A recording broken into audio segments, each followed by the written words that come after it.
Friends, ఈరోజు అయితే మనం తాంబేల్ని వదిలేస్తున్నాం. మన దగ్గరకు వచ్చి ఒక 10-15 డేస్ అవుతుంది. స్టేటస్ పెట్టాను.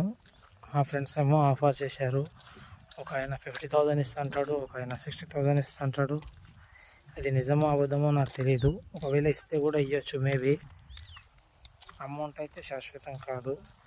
ఇంకొక విషయం ఏంటంటే దీనికి తోక కూడా ఉంది. ఇదిగో తోక. అయితే మా ఫ్రెండ్ ఒక పెద్ద మనిషిని అడిగితే ఆ పెద్ద మనిషి ఏమంటున్నాడు అంటే తాంబేలు గురించి. ఆయన ఏమంటున్నాడు, ఇప్పుడు ఒకవేళ నువ్వు తాంబేలు అమ్ముకో, నీకు డబ్బులు వచ్చిందని తీసుకున్నావు అనుకో, తర్వాత నీ అదృష్టం మంచిగా ఉండి నువ్వు సెట్ కావచ్చు, నాశనం కావచ్చు. ఎందుకంటే దానివల్ల నష్టం ఉంది, లాభం ఉంది. అట్లాంటప్పుడు నువ్వు అమ్మకపోవడమే మంచిది. ఎవరికైనా కావాలంటే ఫ్రీగా ఇవ్వచ్చు. నువ్వు ఫ్రీగా ఇచ్చిన తర్వాత కూడా వాళ్ళు చంపినా కానీ, లేకపోతే అది కడప కింద బునిసినా కానీ దాని షాప్లో నీకు తగులుతుంది. ఎంతసేపు ఉన్నా దీన్ని వాటర్లో వదిలేయడమే ముఖ్యం. లేకపోతే పెంచుకుంటే పెంచుకో అన్నాడు. ఇన్ని రోజులు అయితే నా దగ్గరనే ఉంది. ఇప్పుడే వదిలేద్దామని వచ్చిన వాటర్లో చూడండి వెళ్ళిపోయింది.